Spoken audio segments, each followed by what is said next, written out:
Welcome to our channel. Today we how to enable Azure Information Protection labels for documents step by step clearly. To enable Azure Information Protection labels for your documents, start by logging into the Azure portal.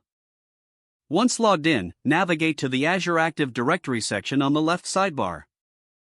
Next, click on Azure Information Protection. If you don't see it in the list, use the search bar at the top. After selecting Azure Information Protection, look for the Labels section. Click on Labels to open the Labels Management area.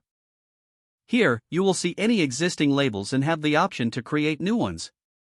To create a label, click on the plus Create a Label button.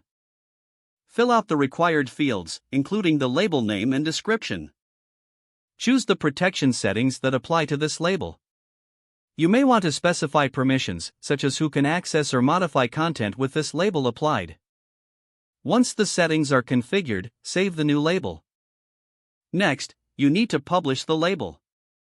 Click on the Label Policies option in the left menu.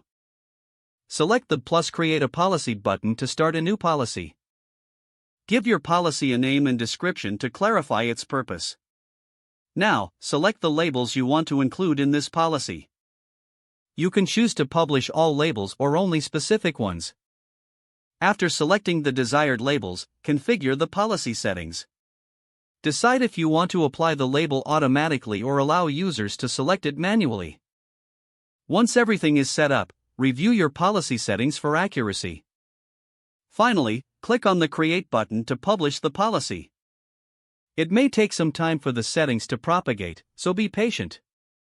Your users will now see the Azure Information Protection labels available for their documents. Encourage them to apply these labels appropriately to enhance document security. This concludes the step-by-step process to enable Azure Information Protection labels for documents. If the page does not load, refresh the browser or try again in a private or incognito window. Make sure you are using the correct email address, then retype it carefully to avoid small typos. If your password is not accepted, use the reset option and create a new strong password you can remember. Don't forget to like this video and subscribe to our channel for more step-by-step tech guides.